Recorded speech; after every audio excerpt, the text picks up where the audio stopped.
She lost her family, but how she got them back is unforgettable. Marta once believed she was always right. She raised her voice before her heart. She chose silence when forgiveness was needed, and pride, oh, pride sat beside her at the dinner table long after her children had left. One by one, they stopped calling. Letters went unanswered. Holidays grew quiet. And Marta, alone in a house that used to echo with laughter, finally realized, I didn't lose them. I pushed them away. She stared at old photos with trembling hands, whispering apologies no one could hear. Nights were the worst. The silence, the guilt, the memory of words she could never unsay. But she didn't give up. Welcome back and enjoy the story. The grandfather clock in Nora Whitfield's hallway had been stuck at 3:17 for nearly a month now. She noticed it again as she shuffled past in her worn flannel slippers, the morning newspaper folded under her arm. Time had stopped in more ways than one in the spacious Chicago brownstone that had once been filled with the chaos of family life. Now, at 65, the silence was her most constant companion. Nora paused by the dusty mantel, her fingers hovering over the framed photographs that chronicled a life that seemed increasingly to belong to someone else. 3 children, all grown now. Patrick, her eldest, lived just across town, but might as well have been on another continent. Emily had moved to Seattle 5 years ago, her sporadic phone calls growing shorter with each passing month. And Rebecca, her youngest, Nora's throat tightened. Rebecca hadn't spoken to her in nearly 2 years. The morning sunlight filtered through lace curtains, casting delicate patterns across the hardwood floor. Nora could still hear the echo of childish laughter, the thunder of footsteps racing down the stairs, the heated debates around the dinner table. When had it all gone so wrong? She knew the answer, of course.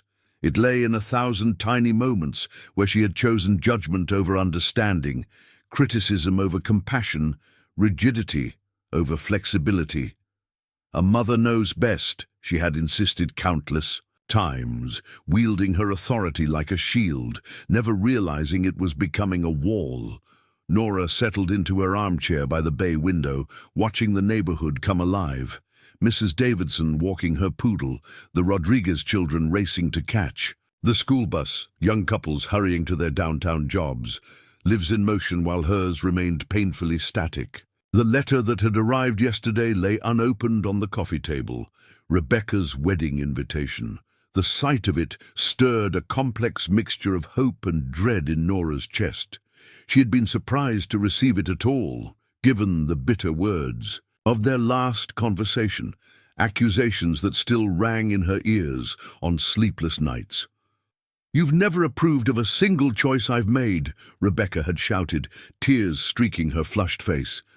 "Nothing is ever good enough for you. Not my career, not my apartment, and certainly not Daniel." Daniel, the young man with the kind eyes and quiet manner who had proposed to Rebecca after just 8 months of dating. Too soon, Nora had insisted. Too impulsive. She had listed all the practical reasons why they should wait. His entry-level position at the architecture firm, Rebecca's graduate school debt, their different backgrounds. What she hadn't said was how terrified she was of losing her youngest child completely, of being truly alone. "I don't need your approval," Rebecca had said finally, her voice cold with finality. "But just once, I needed your support." The door had closed with quiet devastation, and the silence that followed had stretched into months, then years. Now Nora stared at the elegant cream envelope, her name penned in Rebecca's familiar handwriting. An olive branch, perhaps, or obligation. Either way, it represented something Nora had begun to believe was lost forever. A chance. The telephone's shrill ring startled her from her reverie. For a moment, Nora's heart leapt. Perhaps Rebecca. But that hope was quickly extinguished by the businesslike tone on the other end. "Mrs. Whitfield, this is Dr. Abernathy's office calling to confirm your appointment for tomorrow At 10 a.m., Nora confirmed mechanically, her mind still lingering on the invitation. The arthritis in her hands had been worsening, another reminder of time's relentless march. She thought of how her children used to marvel at her strength, how she could open stubborn jars and carry all the groceries in one trip, how Patrick once declared her the strongest mom in Chicago when she had single-handedly moved the hefty oak dresser to vacuum behind it. Now she struggled with buttoning her cardigans on damp mornings. After hanging up, Nora made her way to the kitchen, where the silence seemed most profound. This room had once been the heart of their home. Birthday cakes frosted at the center island, Thanksgiving turkeys carved at the large oak table, homework spread across every available surface. Now it was meticulously clean, everything in its proper place, no evidence of life's beautiful mess. As she prepared her solitary breakfast, Nora's gaze fell on the refrigerator door, once plastered with crayon drawings and report cards. Now, it held only a doctor's appointment card and a takeout menu. Something broke inside her then, a dam of emotion she had been holding back for too long. She sank onto a kitchen chair, tears falling onto the polished tabletop. "I didn't lose them," she whispered to the empty room, finally admitting the truth she had been avoiding. "I pushed them away." Her toast grew cold as the morning light strengthened, illuminating the dust motes floating in the air and the tear tracks on Nora's lined face. In the quiet of her perfectly ordered kitchen, she finally confronted the cost of always being right. That afternoon, Nora did something she hadn't done in years. She pulled out the old family photo albums from the oak chest in the study. Page after page of birthdays, graduations, vacations, moments frozen in time when they had still been a family. She traced the outlines of her children's faces, watching them grow through the progression of photos. Patrick's serious expression, gradually hardening into the remote politeness he now wore in her presence. Emily's adventurous spirit, once encouraged, later criticized for being impractical. And Rebecca, her smile growing more guarded in later photos, the distance already beginning before the final break. There was a particularly poignant image from Emily's high school graduation. Nora stood beside her middle child, her posture stiff, her expression critical even in celebration. She remembered that day, how she had focused on Emily's unruly hair rather than her academic achievements, how she had questioned her choice of university rather than celebrating her scholarship. Looking at the photograph now, Nora could see what she had been blind to then, the hurt in Emily's eyes, the stiffness in her daughter's shoulders, so similar to her own. The telephone rang again, interrupting her painful retrospection. This time, it was Patrick's wife, Olivia, her voice carefully neutral. "Nora, I'm calling about Sunday dinner. Patrick has a work commitment, so we'll need to reschedule." Another cancellation, the third this month. Nora knew a polite fiction when she heard one. "Of course," she replied, matching Olivia's detached tone. "Perhaps the following weekend. I'll check with Patrick and let you know." There was an awkward pause, the conversation suspended between politeness and honesty. Nora thought of the family dinners they'd had when Patrick and Olivia first married, how she had criticized Olivia's cooking, questioned their financial decisions, expressed disapproval at their decision to delay having children, each comment offered as helpful advice that had slowly poisoned their relationship. After the call ended, Nora remained by the phone, her hand still resting on the receiver. Once, her children had come to her with their problems, seeking her wisdom. When had her wisdom calcified into judgment? When had her strength become inflexibility? The evening stretched before her, long and empty. She thought of Rebecca's wedding, now just 3 months away. Would her daughter want her there truly? Or had the invitation been sent out of obligation, with the secret hope that Nora would decline? As darkness fell over Chicago, Nora made a decision that frightened her with its simplicity. She would try to make amends, not with grand gestures or elaborate apologies, but with small steps toward reconciliation. She would start with Patrick, who lived closest.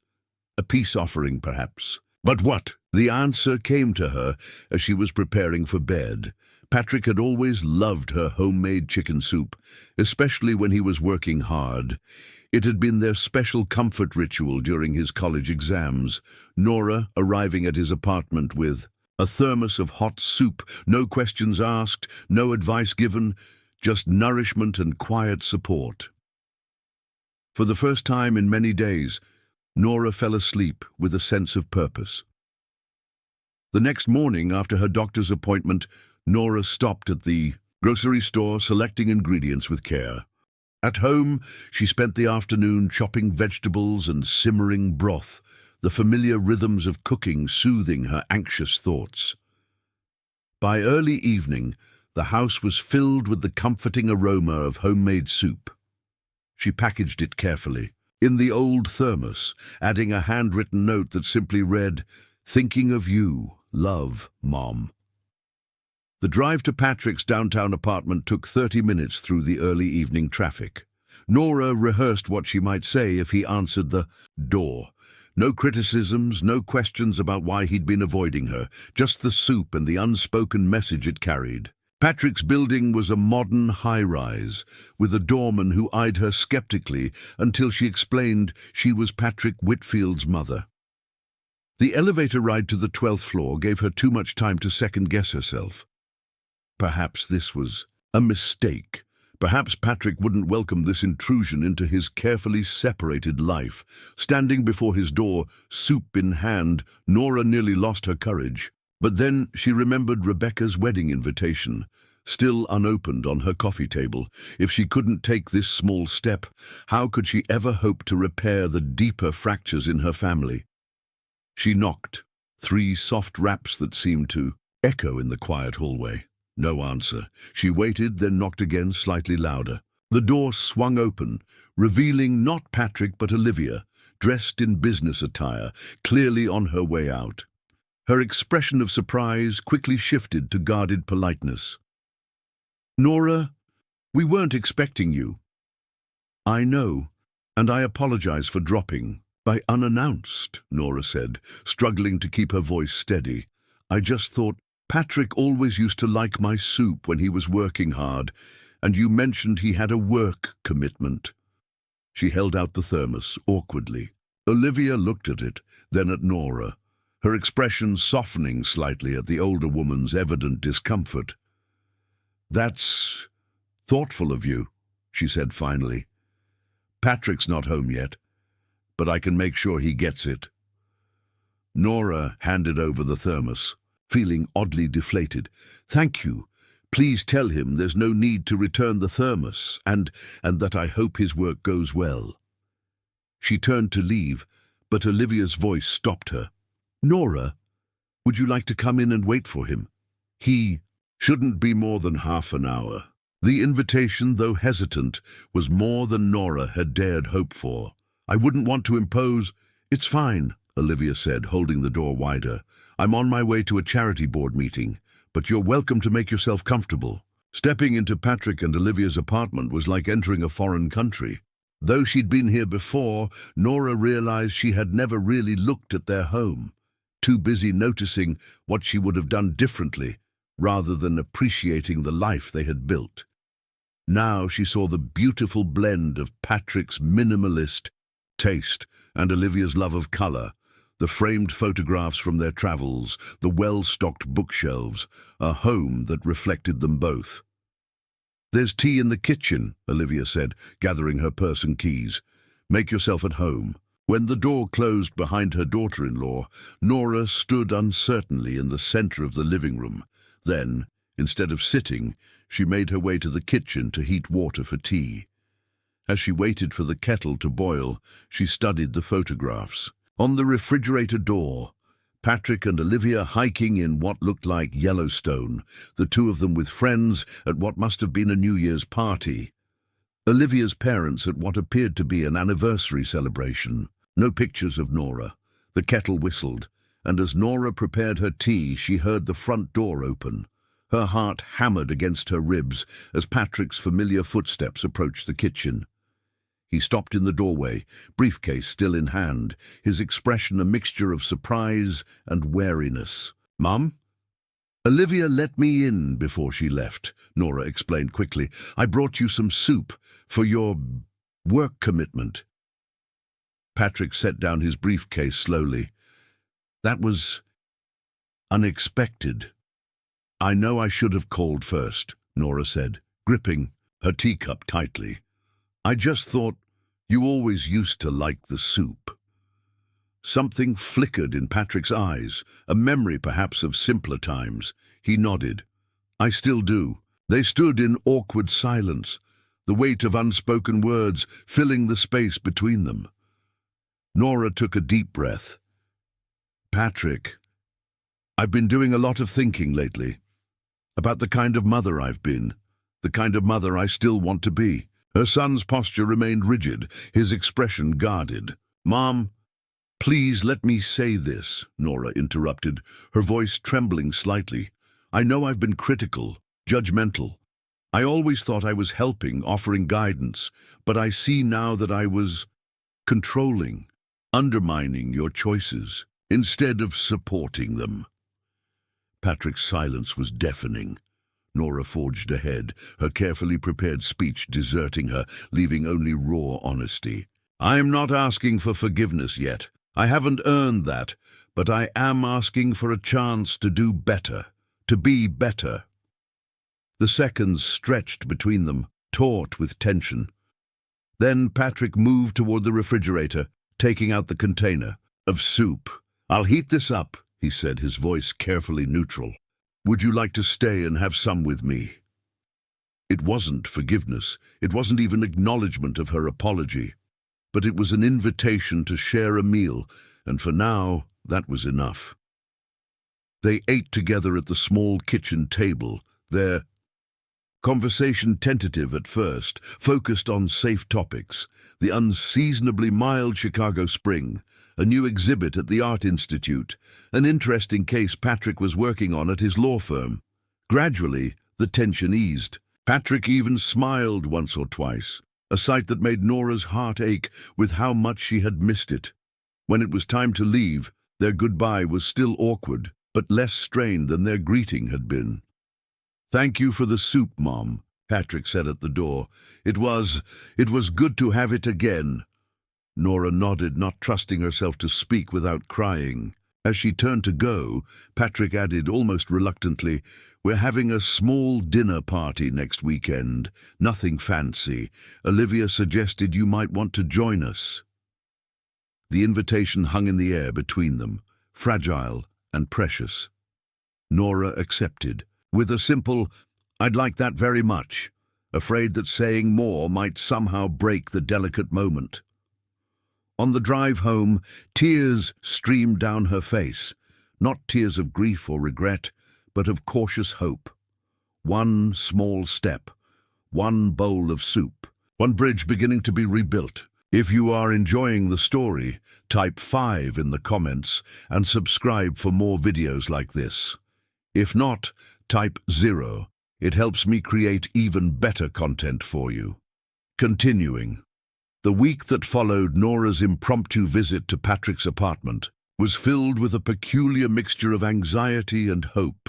She found herself paying more attention to the world around her, as if awakening from a long, self-imposed isolation. She chatted with Mrs. Davidson about her poodle's new haircut, complimented Mr. Rodriguez on his thriving front yard garden, and even joined a morning Tai Chi group in the neighborhood park. Small steps toward reconnecting, not just with her family, but with life itself. The wedding invitation remained on her coffee table, still unopened. Each morning, Nora would touch the cream envelope, tracing Rebecca's handwriting with her fingertip, but could not bring herself to break the seal. Opening it would make it real, the reminder of how much she had missed of her youngest daughter's life, the fear that her presence might cast a shadow over Rebecca's special day. Not yet, she told herself. one bridge at a time. Instead, she focused on her upcoming dinner at Patrick and Olivia's. She bought a new blouse for the occasion, a soft blue that Emily had once told her brought out her eyes. She had her hair styled for the first time in months, the hairdresser tactfully trimming away the neglect of recent years, small acts of care that felt symbolic of the larger changes she was trying to make. When Saturday evening arrived, Nora found herself standing once again before Patrick's apartment door, this time with a bottle of wine instead of soup and with an invitation rather than hope for one. Her hand trembled slightly as she knocked, but her resolve was firm. No matter how difficult the evening might prove to be, she would not retreat into her old patterns of criticism and control. Olivia answered, dressed elegantly in a simple black dress that Nora might once have considered too revealing. Tonight, she simply noted how lovely her daughter-in-law looked. "That color suits you beautifully," Nora said by way of greeting, offering the wine. Surprise flickered across Olivia's face before she composed herself. "Thank you, Nora. Please come in. Everyone's in the living room." Everyone. The word sent a flutter of anxiety through Nora's chest. Patrick hadn't mentioned other guests. When he extended the invitation, she had assumed it would be just the three of them, a controlled environment for their tenuous reconciliation. As Olivia led her into the living room, Nora mentally prepared herself for the social niceties required of a dinner party. She wasn't prepared for the sight that greeted her. Emily stood by the window, a glass of wine in hand, engaged in animated conversation with a man Nora didn't recognize. Her middle child, whom she hadn't seen in nearly a year, was here in Chicago. Without a word of warning, Emily turned at their entrance, her expression freezing for a moment before she carefully composed it into a polite smile. "Mom, this is a surprise." The awkwardness of the moment was palpable. Patrick emerged from the kitchen, taking in the tableau with a slightly guilty expression. "I see you two have already noticed each other," he said unnecessarily. "Emily flew in yesterday for a conference. I thought it might be good for all of us to have dinner together." Nora understood then that this had been planned. Not a casual dinner party, but a carefully orchestrated family intervention. She felt a momentary flash of the old indignation at being managed, at decisions being made without her input. Then she looked at Emily's guarded expression, at Patrick, hovering anxiously between them, and she recognized the courage it had taken for her children to arrange this meeting. "It's wonderful to see you, Emily," she said sincerely, resisting the urge to move forward for a hug that might not be welcomed. "How long are you in town?" "Just until Tuesday," Emily replied, her posture still tense. "The Renewable Energy Conference is only 3 days. "Emily's giving the keynote address," Patrick added, a note of pride in his voice. In the past, Nora might have asked pointed questions about Emily's career choices, might have reminded her of the more traditional path she had once envisioned for her daughter. Tonight, she simply said, "That's wonderful. I'd love to hear about your work if you're willing to share." Something in Emily's expression shifted. Surprise, certainly, but perhaps also the faintest glimmer of cautious assessment. She nodded, slightly. "Maybe during dinner." The man standing beside Emily stepped forward, extending his hand. "You must be Mrs. Whitfield. I'm David Chen, Emily's colleague." Colleague or something more, Nora wondered, noting the way he stood protectively, close to her daughter. Another time she might have probed, might have made assumptions. Instead, she shook his hand warmly. "Please, call me Nora. It's lovely to meet you, David." The evening progressed with the careful navigation of a ship through potentially treacherous waters. Olivia proved to be a skilled hostess, directing the conversation toward neutral topics whenever tension threatened to surface. They discussed the unusually mild Chicago spring, the new exhibit at the Art Institute, the ongoing renovation of the city's waterfront. During the main course, a delicious roast that Nora complimented sincerely, Emily tentatively began describing her work in Seattle, developing community-based renewable energy solutions. As she spoke, her initial reserve gradually melted away, replaced by genuine passion for her projects. David occasionally added technical details or gentle corrections, their professional rapport evident in the easy way they built upon each other's thoughts. Nora listened attentively, asking questions that demonstrated real interest rather than veiled criticism. It wasn't easy. More than once, practical concerns rose to her lips, questions about financial stability, career advancement, the practicality of Emily's idealistic approaches. Each time, she swallowed these thoughts, focusing instead on understanding her daughter's vision rather than evaluating it. The most challenging part, Emily was saying, is getting community buy-in for the initial investment. People understand the long-term benefits, but the upfront costs can be daunting for lower-income neighborhoods. That sounds like a significant obstacle, Nora said. Then, surprising herself as much as her children, she added, "Have you considered partnering with credit unions? When I was on the school board, we had some success with community financing, initiatives through local credit unions."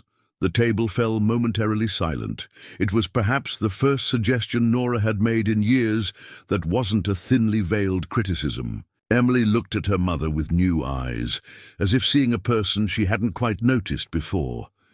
"That's actually a really good idea," she said slowly. "We've been focusing on grants and municipal bonds, but credit unions would have a vested interest in community development. Mrs. Campbell at First Community is still there," Nora continued, warming to the subject. "She was always progressive about neighborhood investment opportunities." The conversation shifted then, evolving into a genuine exchange of ideas, rather than the polite small talk that had dominated earlier. Emily and David began discussing the logistics of approaching credit unions, while Patrick, whose legal practice sometimes touched on community development, offered insights about regulatory considerations. Olivia caught Nora's eye across the table, giving her a small smile of acknowledgement. It wasn't forgiveness, not yet, but it was recognition of effort, of change. Nora returned the smile, feeling a warmth in her chest that had nothing to do with the excellent wine. As the evening drew to a close, the initial tension had largely dissipated, replaced by a cautious but genuine connection. When it came time for Nora to leave, Emily walked her to the door, while Patrick and Olivia saw David out. "It was good to see you, Mum," Emily said, her voice holding a note of surprise, as if she hadn't expected to mean those words. "It was wonderful to see you too," Nora replied. She hesitated, then added, "I've been doing a lot of thinking lately, about the kind of mother I was, the kind I want to be." Emily's expression turned guarded again. "Mom, no, please," Nora said gently. "I'm not asking for anything. I just want you to know that I'm listening now. Really listening, and I'm sorry that I didn't before." Emily studied her mother's face, searching for signs of the old patterns, the manipulation, the subtle criticism, the expectations that had always felt like burdens. What she saw instead was something new: vulnerability, honest regret, and the humility of someone truly willing to change. "That means a lot," she said finally. It's a start. A start. Not forgiveness, not reconciliation, but a beginning." Nora nodded, accepting this small victory with gratitude. "When you're next in Chicago," she said carefully, "perhaps we could have lunch, just the two of us." Emily hesitated only briefly, before nodding. "I'd like that. I'll call you before my next trip." They didn't hug goodbye. They weren't ready for that yet. But when Nora reached out hesitantly, Emily took her hand and squeezed it briefly. The simple gesture of connection brought tears to Nora's eyes that she blinked away quickly. On the drive home, Nora replayed the evening in her mind, analyzing her words and actions with the same critical eye she had once turned exclusively toward others. She had made mistakes. A comment about Patrick's work hours that had come out, more judgmental than intended, a reflexive frown when Olivia mentioned they were considering a vacation rather than home renovations. Old habits that would take time and conscious effort to break. But there had been victories too. Real conversation with Emily, a moment of genuine laughter with Patrick over a shared memory. Olivia's surprising invitation to join their book club's monthly meeting. Small steps, tentative bridges.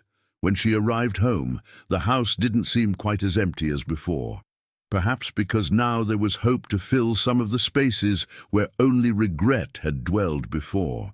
In the quiet of her living room, Nora finally reached for Rebecca's wedding invitation, breaking the seal with careful fingers. The elegant card inside confirmed what she had both hoped and feared. Rebecca Quinn and Daniel Foster requested the honor of her presence at their wedding, 3 months from now, in a garden venue on Lake Michigan.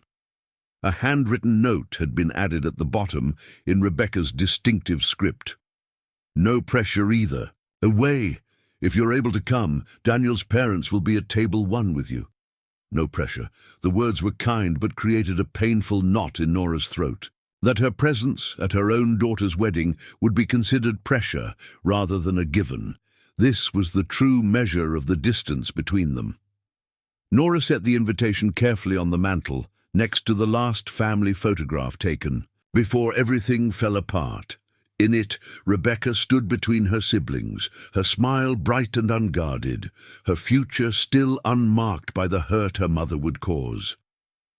"I'm going to be there," Nora whispered to the smiling image of her youngest child, "and I'm going to make it right." As she readied herself for bed that night, the arthritis in her hands throbbing from the emotional intensity of the evening, Nora felt something she hadn't experienced in a very long time. The faint but unmistakable stirring of purpose. The reconciliation with Patrick was fragile but real, the connection with Emily, unexpected but promising. Now she needed to find a way to reach Rebecca, the child whose heart she had perhaps wounded most deeply of all. Nora fell asleep, planning her next step on the long road back to her children's lives. Morning dawned with unexpected clarity. Nora woke feeling more rested than she had in months, the weight of isolation momentarily lightened by the previous evening's tentative connections. As she prepared her breakfast, she found herself humming softly, a habit long abandoned that had returned without conscious thought. The wedding invitation now stood prominently on the mantel, no longer a source of dread, but a goal to work toward. 3 months to rebuild enough trust that her presence at Rebecca's wedding would be welcomed rather than merely tolerated. It seemed simultaneously too short a time and an eternity. After breakfast, Nora did something she had been avoiding for too long. She called her oldest friend Margaret, who'd been trying unsuccessfully to maintain their friendship despite Nora's increasing withdrawal. "Nora!" Margaret's voice held surprise and cautious pleasure. "It's wonderful to hear from you." "I've been a terrible friend," Nora said without preamble. "I've been hiding, I suppose." "From what?" Margaret asked gently. "From the mess I've made of my relationships with my children. From the loneliness, from having to admit I was wrong about so many things." There was a moment of silence on the line. Then Margaret said, with the straightforward honesty that had characterized their 40-year friendship, "Yes, you have been, and I've missed you terribly." The simple acceptance in her friend's voice brought tears to Nora's eyes. "I had dinner with Patrick and Emily last night. It was difficult, but good." "That's wonderful news," Margaret said warmly.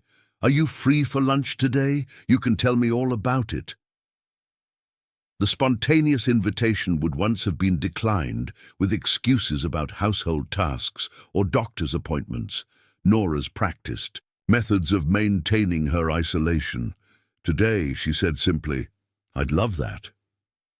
Lunch with Margaret at their favorite cafe near the lake was like stepping back into a version of herself that Nora had almost forgotten existed.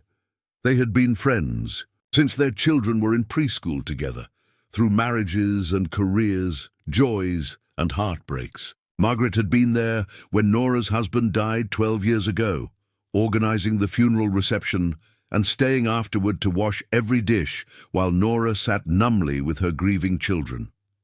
Margaret had also been the one person brave enough to tell Nora when her grief had calcified into something harder and less forgivable, a critical rigidity that was driving away the very people she most needed. "I didn't listen," Nora admitted now, stirring her soup absently. "When you tried to warn me about how I was treating the children, I thought I was being strong, practical." "Grief changes people," Margaret said, her wise eyes kind but unflinching. "And you've always been someone who needs to feel in control." "I've received an invitation to Rebecca's wedding," Nora said, changing the subject slightly. "I haven't seen her in nearly 2 years, Margaret. I don't even know if she wants me there, or if she felt obligated to invite me." "What happened between you two? You never really told me." Nora sighed, the familiar shame washing over her. "She brought Daniel home to meet me. They'd been dating for about 8 months. He seemed like a nice young man, quiet, respectful, clearly adored Rebecca. But they announced they were engaged, and I didn't react well." "Define didn't react well," Margaret prompted when Nora fell silent. "I questioned everything. Their timing, their finances, whether they really knew each other well enough. I suggested they were being impulsive and immature." Nora's voice dropped to a near whisper. "I told her she was making the same mistakes her father and I had made, rushing into marriage before they were established in their careers." Margaret winced. "Oh, Nora, I know. It was cruel and untrue. Rebecca said some things too, about how I'd never approved of anything she'd done, how I was bitter and controlling. She said—" Nora's voice caught on the memory. "She said maybe it was better that her father wasn't alive to see what I'd become." The words hung between them, heavy with the pain they had caused. Margaret reached across the table to take Nora's hand. "That was 2 years ago," Nora continued after gathering herself. "She left and we haven't spoken since. Not a phone call, not a visit. I sent a Christmas card this past year, but it wasn't returned, so I know she received it. There was no response. And now she's sent you a wedding invitation," Margaret mused. "That's significant, Nora. She's leaving the door open, even if just a crack. But what do I do? How do I walk through that door without pushing too hard? Or expecting too much?" Margaret considered this, taking a sip of her tea before answering. "Start small. Acknowledge the invitation. Be humble. And perhaps send her something that shows you're thinking of her specifically, not just as your daughter who's getting married, but as Rebecca, the person you know and love." The suggestion resonated with Nora. "I've been so focused on being Rebecca's mother that I've forgotten how to simply love Rebecca." "Exactly," Margaret said with approval. "And that's true for all 3 of your children. They need to know you see them as the adults they've become, not just as extensions of your expectations." The conversation turned to other topics after. That, Margaret's grandchildren, the book club they had both once attended, the changes in their neighborhood. By the time they parted with promises to meet again soon, Nora felt more connected to the world than she had in months. On the walk home, she detoured to a small stationery shop where she selected a simple, elegant thank you card. Back at home, she sat at her writing desk, pen hovering over the blank card, as she considered her words carefully. "Dear Rebecca," she finally wrote, "thank you for including me in your wedding plans.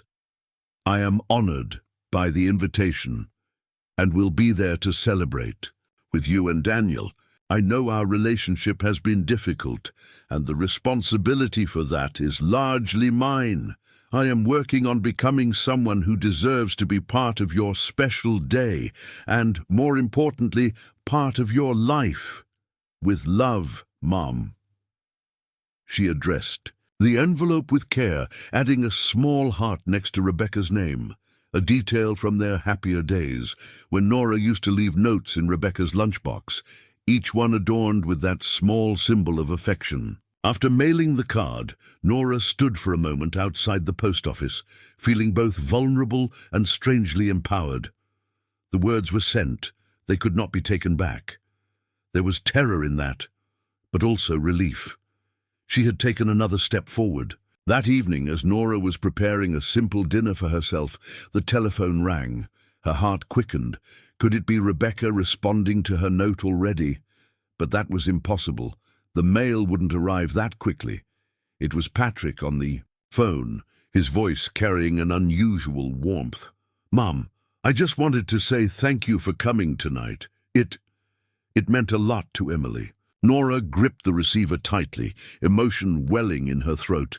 "Thank you for inviting me. It was wonderful to see both of you." "I was thinking," Patrick continued, a hint of hesitation in his voice, "maybe we could try having dinner more regularly. Not every week necessarily, but perhaps once a month." "I'd like that very much," Nora replied, careful to keep her tone measured despite the joy blossoming in her chest. After they said their goodbyes, Nora sat in her armchair, savoring the small victory. The chasm between her and her children hadn't been bridged overnight, but the first tentative connections were being established. The following weeks developed a gentle rhythm. Sunday dinners with Patrick and Olivia became a cautious tradition. Their conversations remained largely on safe topics, but occasionally ventured into more meaningful territory. During one such dinner, Patrick mentioned that he and Olivia were considering starting a family. "We've been talking about it for a while," he said, watching his mother carefully. "The timing feels right."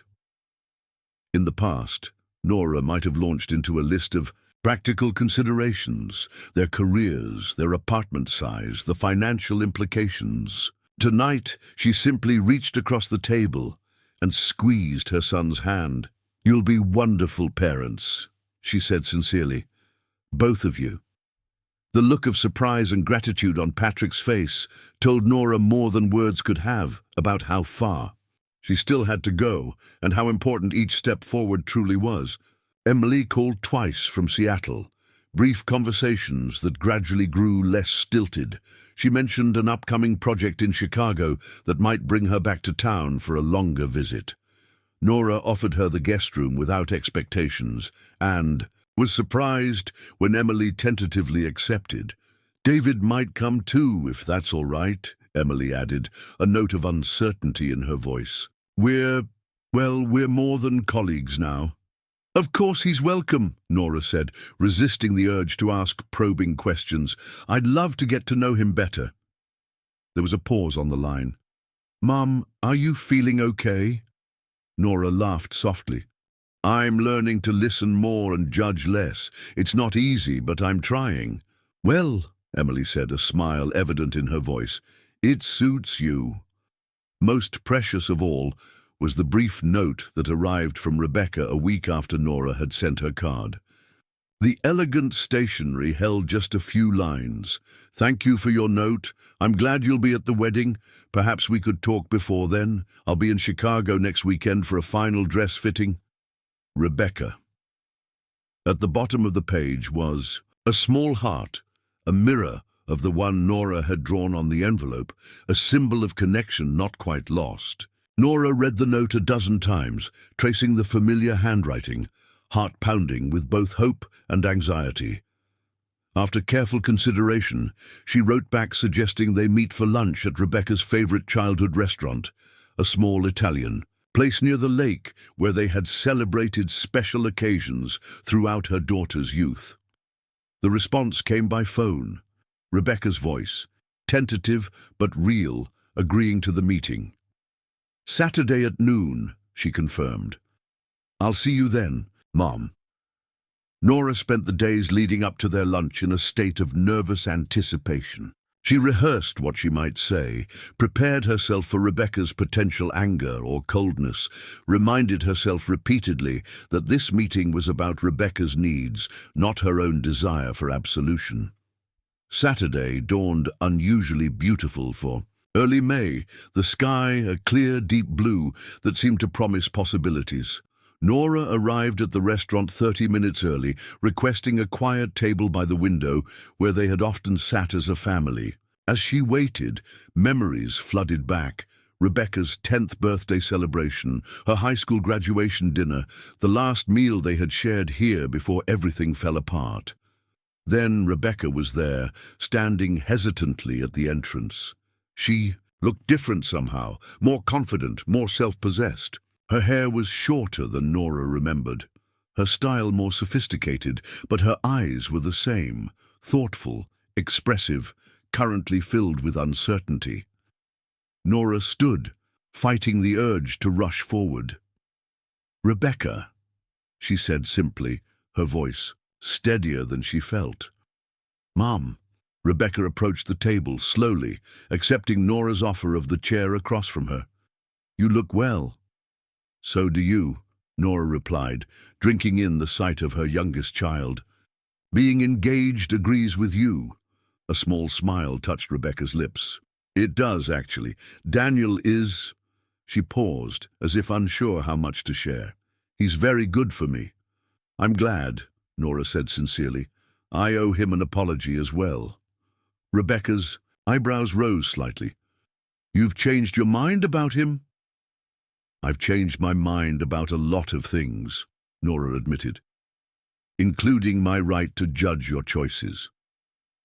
Their server arrived then, providing a momentary respite from the emotional intensity of the conversation. They ordered, Rebecca choosing the mushroom ravioli she had always loved, Nora selecting a simple pasta primavera. When they were alone again, Rebecca regarded her mother thoughtfully. "Patrick told me about your visit, and Emily mentioned your phone calls. I'm trying to make amends," Nora said simply. "I know it won't happen overnight, and I know there are things I can't undo, but I want you all back in my life, and I'm willing to do the work to make that possible." Rebecca was silent for a long moment, her fingers tracing the rim of her water glass. "Why now, Mom? What changed?" It was the question Nora had been both expecting and dreading. The honest answer required a vulnerability she had spent decades avoiding. She took a deep breath. "I realized I was alone, truly alone, and that it was my own doing." She met Rebecca's eyes steadily. "Your wedding invitation made me face what I stand to lose if I don't change. Not just attendance at your special day, but any real relationship with you going forward." Rebecca's expression was unreadable. "So this is about the wedding?"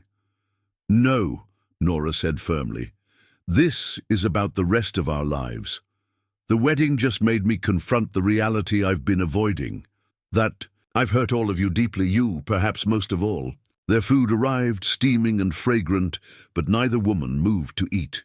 "You did hurt me," Rebecca said finally, her voice low but clear.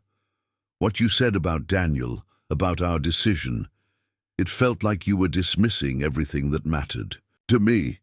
"I know," Nora acknowledged, pain evident in her voice. "I was wrong, Rebecca, so wrong. I was afraid of losing you, and instead of supporting your happiness, I tried to control it. I've thought about that day constantly, wishing I could take back every word." Rebecca picked up her fork, turning it slowly in her fingers. "Words matter. Mom, they can't just be erased." "No, they can't," Nora agreed, "and I don't expect you to forget them. I just hope that maybe, with time, new words and different actions might stand alongside them." They began to eat then, the conversation shifting to lighter topics: Rebecca's work as a graphic designer, the details of wedding planning, the spring weather. It wasn't until dessert arrived that Rebecca returned to the deeper current running beneath their pleasant exchange. Daniel's parents are hosting a dinner next weekend, she said casually. Sort of a pre-wedding celebration for family. Would you like to come? The invitation hung in the air between them, a fragile bridge being tentatively extended. Nora recognized it for the precious offering it was. I would be honored, she said, emotion making her voice husky, and I promise to be on my very best behavior with Daniel's parents. Rebecca laughed then, a genuine sound that Nora hadn't heard in far too long. Dad always said you could charm anyone when you set your mind to it. The mention of her late husband, a rarity in their family conversations, brought both pain and warmth to Nora's heart. He was usually right about such things, she said softly. As they prepared to leave the restaurant, Rebecca hesitated, then reached into her purse. I brought this for you, she said, extending a small envelope. It's nothing really, just, well, you'll see. Inside was a photograph, Rebecca and Daniel, his arm around her shoulders, both of them smiling broadly against a backdrop of Lake Michigan. They looked happy, secure in each other, and their choice to build a life together. Thank you, Nora whispered, carefully placing the photo in her own purse. He looks like a wonderful young man. He is, Rebecca confirmed. Then, with a shy smile, she added, he's actually looking forward to meeting you. The real you, not the version of you from our last encounter. Their goodbye was still awkward. Too much history remained between them for anything else, but as Rebecca briefly, tentatively hugged her before leaving, Nora felt something tight within her chest begin to loosen. Not forgiveness, not yet, but possibility. On the walk home, Nora found herself noticing details she had been blind to for too long. The vibrant tulips in the park, the sound of children laughing on a playground, an elderly couple holding hands on a bench. Life, in all its messy, beautiful complexity, continuing all around her, despite her self-imposed isolation. The dinner with Daniel's parents the following weekend proved less stressful than Nora had anticipated. The Fosters were warm, unpretentious people who clearly adored Rebecca and were grateful for any family connection that made her happy. Nora focused on being genuinely interested in them rather than evaluating them, asking questions about their lives and listening attentively to their answers. Daniel himself was a revelation. Away from the weight of Nora's initial judgment, he revealed himself to be thoughtful, intelligent, and deeply devoted to Rebecca. Watching them together, the small touches, the shared glances, the way he unconsciously positioned himself to catch her every word. Nora saw what she had been too blind to recognize 2 years earlier. They balanced each other perfectly. Your daughter is remarkable, Daniel told her quietly during a moment alone. She makes me want to be a better person every day. She has that effect, Nora agreed, seeing her youngest child through new eyes. I'm very glad she found you, Daniel. His smile held relief and genuine pleasure. That means a lot, Mrs. Whitfield, really. Nora, please, she corrected gently. We're going to be family after all. The weeks that followed brought a gradual warming in Nora's relationships with all 3 of her children. Patrick and Olivia invited her to join them for a weekend at their lake house. Emily and David stayed in Nora's guest room during their Chicago visit, filling the house with conversation and laughter that had been absent for too long. Rebecca began calling regularly, sometimes just for brief updates on wedding plans, sometimes for longer conversations about life and work and memories. Not every interaction was smooth. There were moments when old patterns threatened to resurface, a critical comment Nora had to bite back, a defensive response from one of her children to a perceived judgment, awkward silences when difficult topics arose. But with each slip, with each apology and correction, the new foundation they were building grew stronger. The wedding preparations became a focal point for their healing relationship. Rebecca invited Nora to her final dress fitting, a moment of such emotional power that both women found themselves fighting tears as Rebecca stood before the mirror, radiant in ivory lace.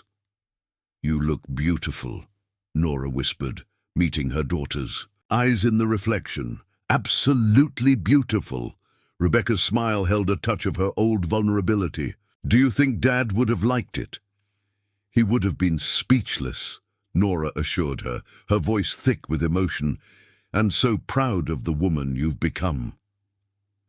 The day before the wedding, as Nora was preparing for the rehearsal dinner, her telephone rang. It was Emily, calling from her hotel room. "Mom, I have a bit of a situation. My dress for tomorrow, there's a tear in the seam. I've tried to fix it, but—" "Bring it over," Nora said immediately. "I'll take care of it." 2 hours later, all three of her children were gathered in her living room. Emily's dress repair had been quickly managed. Nora's sewing skills had always been exceptional, but somehow none of them seemed inclined to leave. Patrick had brought a bottle of wine. Rebecca was showing Emily photos from her bachelorette weekend, and the conversation flowed with increasing ease. As Nora moved around the kitchen preparing a light dinner no one had asked for, but everyone seemed to welcome, she felt a profound sense of rightness settle over her. This was what she had been missing, not just the presence of her children in her home, but their presence in her life, in all its complicated, imperfect reality. Later, after Patrick and Emily had returned to their hotels, and Rebecca had gone to spend her last night as a single woman with her bridesmaids, Nora stood in the center of her living room, taking in the evidence of their visit. Empty wine glasses, a forgotten scarf, Emily's newly repaired dress hanging on the closet door. "We're going to be okay," she whispered to the quiet house. "All of us." Have you ever experienced a family reconciliation like this? Or do you know someone who has gone through something similar? Share your story in the comments. The wedding. Day dawned clear and perfect, as if nature itself approved of the union being celebrated. Nora dressed with special care, selecting a silver-blue dress that Rebecca had helped her choose, arranging her hair in a style that Emily had suggested would complement the mother-of-the-bride corsage. As she prepared to leave for the garden venue on Lake Michigan's shore, Nora paused before the mirror in her hallway. The woman who looked back at her seemed different from the bitter, isolated person she had been just months before. There was softness in her eyes now, a tentative openness in her expression. "Second chances," she murmured to her reflection. "Don't waste this one." The garden was transformed into a fairyland of white flowers and twinkling lights. Chairs had been arranged in a semicircle facing the lake, where an arch of roses and ivy stood ready for the ceremony. Guests were already gathering, their excited voices creating a pleasant hum of anticipation. Daniel's mother spotted Nora immediately, hurrying over to embrace her with genuine warmth. "Nora, you look lovely. Come sit with us. We've saved you a place at the front." The gesture, so simple yet so profound, brought a lump to Nora's throat. She was being treated not as an obligation, but as family. As she took her seat beside the Fosters, nodding to familiar faces and smiling at new ones, Nora felt a sense of belonging she had feared was lost forever. Patrick approached, handsome in his groomsman's attire, Olivia elegant beside him. "You okay, Mom?" he asked quietly, his hand resting briefly on her shoulder. "Better than okay," Nora assured him, reaching up to squeeze his fingers. "I'm happy." The simple truth of those words resonated through her. Despite the mistakes, despite the years of distance and hurt, despite all that still needed healing, in this moment, Nora Whitfield was genuinely happy. The ceremony itself was everything a wedding should be, meaningful, personal, and filled with obvious love. Rebecca was radiant, her face luminous with joy as she walked down the aisle to where Daniel waited, his expression a mixture of awe and adoration. Their vows, which they had written themselves, spoke of partnership, respect, and a commitment to growing together through life's challenges. Watching them, Nora felt a curious blend of emotions: pride in the strong, confident woman her daughter had become, gratitude for the second chance she had been given, and a bittersweet awareness of her husband's absence on this important day. He would have loved seeing Rebecca so happy, would have welcomed Daniel with open arms, would have danced with his daughter at her reception. As if sensing her thoughts, Emily appeared at her side as the ceremony concluded, slipping an arm through Nora's. "Dad would have loved this," she said softly. "Yes," Nora agreed, blinking back tears. "He really would have." The reception was held in a glass-walled pavilion overlooking the lake, where tables had been arranged around a wooden dance floor. Nora found herself seated at table 1, as promised, between Daniel's parents and his elderly grandmother, a delightful woman with a quick wit and a seemingly endless supply of family stories. Throughout the evening, Nora was struck by how naturally her children included her in their celebrations. Patrick brought her a glass of champagne during the cocktail hour. Making sure she wasn't standing alone, Emily introduced her to Seattle friends with obvious pride. And Rebecca, beautiful, joyful Rebecca, sought her out regularly, pulling her into photographs, sharing private jokes, keeping her connected to the heart of the celebration. During a quiet moment, as the band played a slow melody and couples swayed on the dance floor, Rebecca found her way to Nora's side once more. "Are you having a good time, Mom?" she asked, her cheeks flushed from dancing. "It's perfect," Nora told her honestly.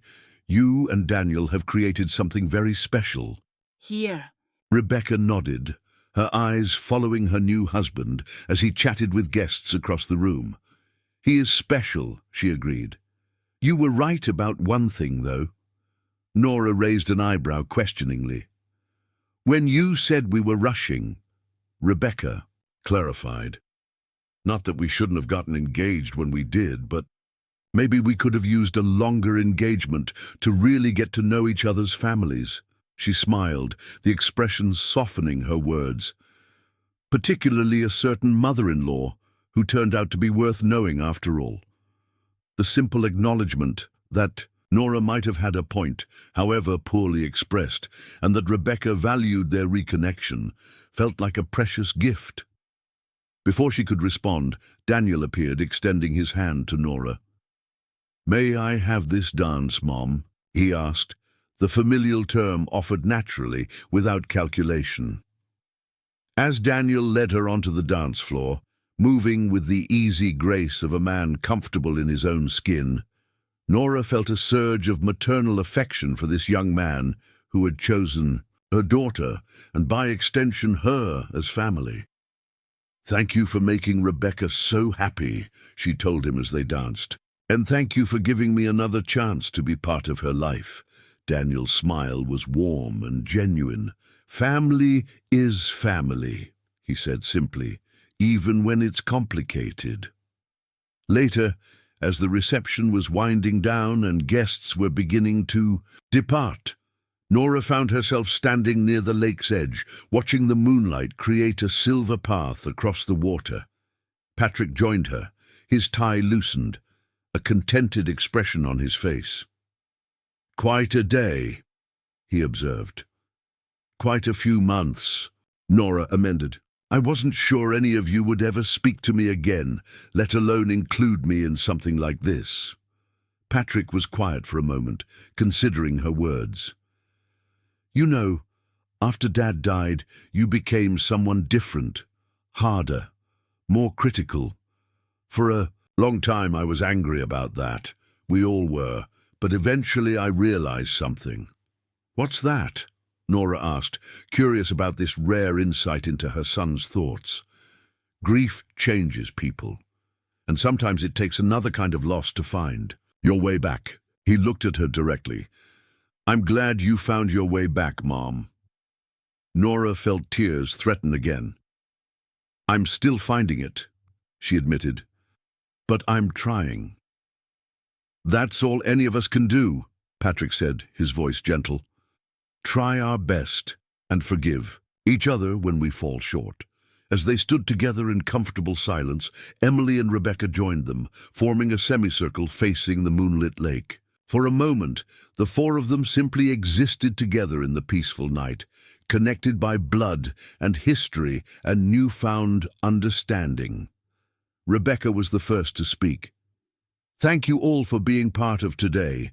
It wouldn't have been complete without you, even me, Nora asked softly, only half joking.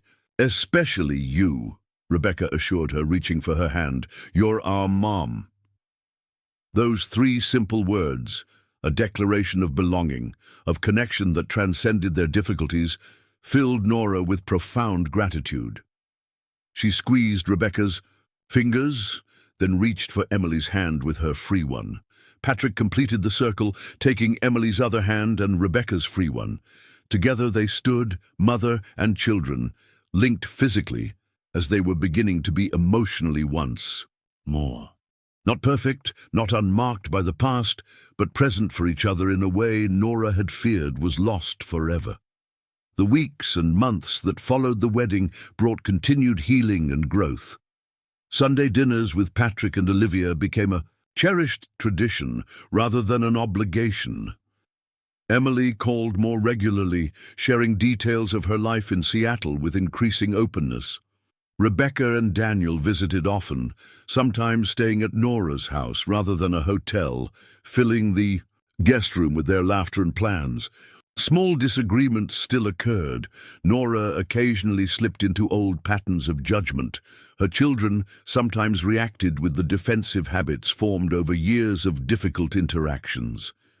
But now, instead of allowing these moments to create distance, they addressed them honestly, working through the discomfort toward understanding. 6 months after the wedding, as Thanksgiving approached, Nora found herself preparing for something she had never expected to experience again: a holiday with all three of her children under her roof. Emily and David were flying in from Seattle. Patrick and Olivia had offered to stay overnight, rather than driving back to their downtown apartment.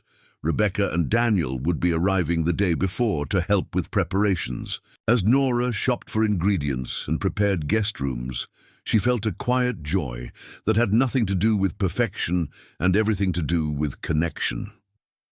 Her family was coming home, not to a shrine of critical excellence, but to a place of acceptance and love. The Tuesday before Thanksgiving, as Nora was reviewing her preparations, the telephone rang. It was Patrick, his voice carrying an unusual excitement. "Mum, are you sitting down? Olivia and I have some news." Nora sank onto a kitchen chair, her heart racing. "What is it?" "We're pregnant," Patrick announced, joy evident in every syllable. "You're going to be a grandmother." Tears sprang to Nora's eyes as the significance of this gift washed over her. Not just a grandchild, but the trust implicit in Patrick and Olivia's excitement to share this news with her. Once, they might have delayed telling her, fearing criticism or unwanted advice. Now, she was among the first to know. "Oh, Patrick," she whispered, emotion making her voice unsteady. "I'm so happy for you both. So very happy." "We wanted you to know right away," he continued. "We're telling everyone at Thanksgiving, but we couldn't wait to tell you." After the call ended, Nora sat at her kitchen table, overcome with gratitude. The house that had once felt so empty would soon welcome a new generation. The family that had been fractured was healing, growing, moving forward together. Thanksgiving morning dawned bright and cold, the Chicago sky a brilliant blue above the bare trees. Nora woke early, savoring the quiet before her home would fill with the beautiful chaos of family. As she moved through her morning routine, she paused before the mirror, studying her reflection. The woman who looked back at her was neither the rigid, critical mother who had driven her children away, nor the defeated, lonely woman who had finally realized what she had lost. This woman had learned humility, had discovered that strength. could coexist with flexibility, that wisdom sometimes meant saying, "I don't know," or "I was wrong." One by one, her children arrived, bringing partners and laughter and love into spaces that had been silent for too long. They gathered in the kitchen, everyone talking at once, helping with preparations or hindering them in equal measure. Emily set the table. Rebecca prepared the stuffing using their grandmother's recipe. Patrick and Daniel debated the perfect timing for the turkey. Standing in the doorway, watching them all, Nora felt a presence beside her. Olivia, her hand resting lightly on her still flat stomach, a question in her eyes. "Are you overwhelmed?" she asked quietly. "We can be a lot all at once." Nora shook her head, smiling through tears she didn't try to hide. "Not overwhelmed," she corrected gently. "Blessed." Later, as they gathered around the table, extended, now to accommodate their growing family, Nora looked at each beloved face. Patrick, solid and dependable, his hand intertwined with Olivia's. Emily and David, their heads bent together in private conversation. Rebecca and Daniel, newly married and radiantly happy, and empty chairs that would one day hold new family members, including the grandchild already on the way. "Before we eat," Nora said, her voice steady with emotion, "I want to say something." She paused, meeting each person's eyes in turn. "Thank you for second chances, for forgiveness, for teaching me that family isn't about being perfect. It's about being present for each other, even when it's difficult, especially when it's difficult." Rebecca reached for her hand across the table. "Thank you for showing us it's never too late to change, to heal, to love better," Emily added softly. Patrick raised his glass in a silent toast, his eyes bright with unshed tears.